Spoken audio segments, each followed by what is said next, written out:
Hey, welcome back to the stash. Now, I never thought I'd actually say this, but Saladin Ahmed's run on Daredevil has finally broke me as a Daredevil fan. I have never, ever dropped Hornhead's comic. He's actually been the one to survive every single change I've made to my pull list over the years. But after 21 months, almost 22 now, I have finally given up on the title. It's really sad how this one guy took a series that was just fresh off an incredible story that took the characters to new heights and just completely ran it into the ground. And honestly, in many ways, it doesn't even feel like he's trying. I mean, he took 19 issues to finish his first story. Story that quite frankly should have been a limited series at best, considering all that happened was Ahmed ruined every single thread and plot point the comic had. And that's another thing. A lot of the praises I heard about this run weren't even created by Ahmed. The major one being about Matt's life as a priest. That was Zdarsky. Ahmed ran that story into the ground and then insultingly threw it all away.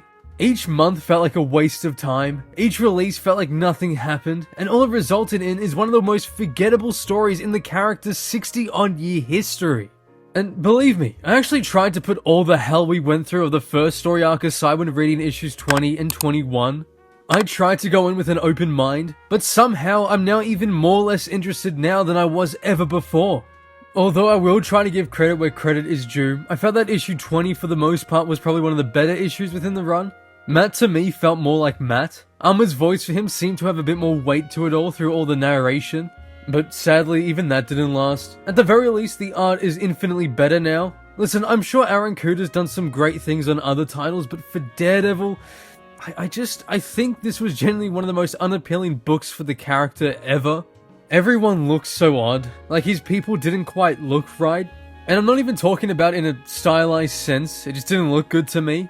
Daredevil never looked heroic, half the time the shading was never right, and almost all the time he looked like he was wearing a diaper. This new artist is way better. His style also just fits more for Daredevil. Even for the brief instances we get of Hell's Kitchen, it ever so slightly has more of an identity than it did in the last 19 issues.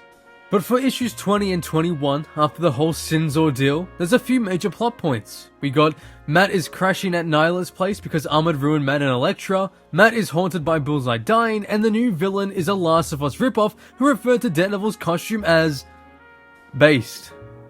I'm not even joking.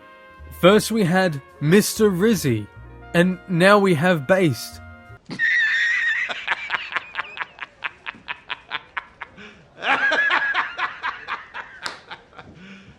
You serious? Now, going in the order of this list, I find Matt crashing at Nyla's and him back in the armor as yet another form of regression for the character. It's like Ahmed still has no clue what to do with him and just once again searched up Daredevil side characters on his wiki and thought, yeah, that'll do. It's a common theme within Ahmed's 2 years on the title. Almost all characters used in this just generally don't read nor feel like themselves. It's all very bland and one-dimensional, and like I just said, it feels like he only knows these characters through a quick wiki search. And so seeing NYLA return randomly and then have her and Matt rekindle and hook up in the most convenient and low-effort way possible sure was a choice. We know this won't last. They themselves even say it won't. I just don't understand why Ahmed made it so we get this and Elektra wants nothing to do with Matt anymore. And that's another main issue I have with this comic. It's not just that these characters feel off, it's that the book itself feels like it has no real understanding of what made them work in the first place. There's no heart, no voice, just names being thrown around with no actual meaning behind them. You can't just drop someone into a scene and expect it to land when there's zero effort to build up anything around them. It's like the book just assumes mentioning a familiar face is enough to get a reaction, but it's not. These stories used to earn these moments. Writers before actually took the time to flesh these people out, to give them relationships, motivations, conflict, everything. Now, it's just so surface level. Nobody talks like themselves anymore. Nobody acts like themselves. It's just all flat, like a first draft that never got a second look. And for a book like Daredevil, that's just unforgivable. Because this series has always been about more than just the costume. It's been about consequence, about pain, about choices. When you take that away, when you reduce it to plot points with no emotional thread, you're not writing Daredevil. You're writing a knockoff with a name slapped on top of it. These characters have always been written with care, with depth, with purpose. You strip that away and what are we even doing here? Why are we reading this? There's no tension, no progression, no weight to anything. Just empty scenes, forgettable dialogue and arcs that go nowhere and will be forgotten about in a year. Anyway, for the next thing, Matt having constant nightmares over Bullseye dying is going to be one of the most dumbest things I've ever seen in a Daredevil comic. We're acting like he hasn't killed him before, or even tried for that matter. Not to mention he even threw a vital lifeline for Bullseye too, he just didn't catch it.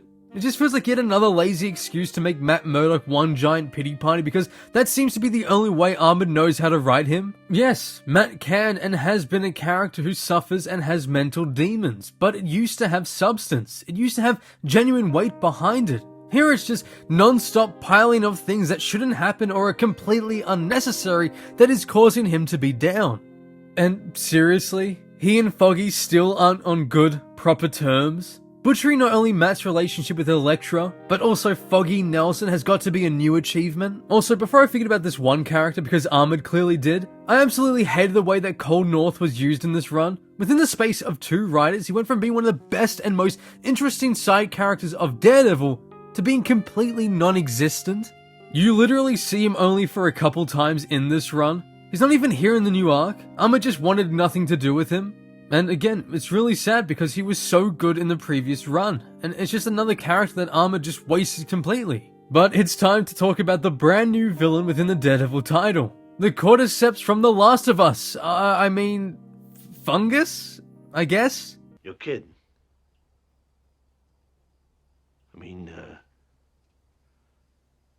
Jesus Christ.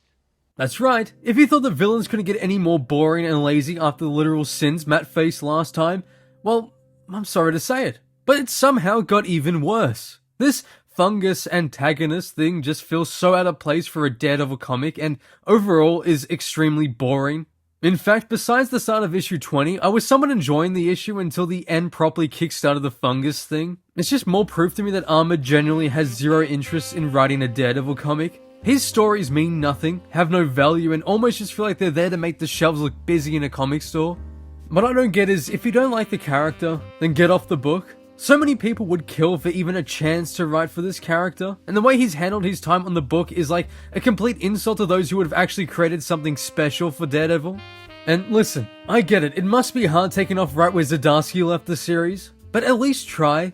At least give a bit of effort to make your run feel fun and unique. Don't just waste our time, destroy all of Zdarsky's progress and stories, and resort to a Last of Us rip-off plot for your second arc in 2 years. At this point, I don't even feel angry anymore, just exhausted. Exhausted that this is what Daredevil has become. A title that used to stand out from the rest, one that was darker, smarter, more emotionally grounded, is now just another comic book going through the motions, being held together by a name that once meant something great. Saladin Ahmed's run isn't just disappointing, it's soulless. It's a hollow imitation of what made this character great, and that's the part that hurts the most, because for fans like me, and I'm sure you too, Daredevil was the one comic that was a guaranteed pickup, the one title that we could always count on. Like, no matter how messy things got elsewhere in Marvel, Matt Murdock was consistent. He challenged us, he made us feel something, he mattered. But now, he's just another hero lost in the sea of bad choices and wasted potential. It's honestly sad how he and Spidey are in such a similar place right now in terms of just the story beats they both share. And the worst part is, it didn't have to be this way. If Ahmed had come in with a clear voice, a strong vision, something that felt authentic to Matt's world, even if it didn't work for everyone, I would have respected it. I would have at least seen the effort. But instead, what we got was a run that feels like it was written with one eye on the deadline and the other on the character's wiki page. There's no love nor purpose in these pages. I've been showing this for like ever now with my reviews on the series. It's just a waste of paper that in all honesty isn't worth my or your hard-earned cash. In fact, I remember the last time I went to the comic store, I had to pick up some of my new releases, and the one that shipped in on that day was the new Daredevil comic. So I had to separately pay for it, and when I did, I genuinely felt like I was throwing money into the trash. It's when I knew that enough was enough, and why I felt like I had to make this sort of video where I just talk about me cancelling the book, because I'm in such shock that it's come to this for Daredevil. I never thought this character would ever make me resort to that. It sucks that no matter how much I wanted to like the comic, it was just never going to happen under this current team. And so, yeah, I'm out. For the first time ever, Daredevil is off my pull list. And maybe one day, once the new team comes along and picks up the pieces, a new team who actually gets what this character is about, then maybe I'll add it back onto my monthly order. Until then though, I'll be rereading the stories that actually deserve my time, reminding myself of why I fell in love with this character in the first place, because the truth is, Daredevil deserves better. And in the end, so do we.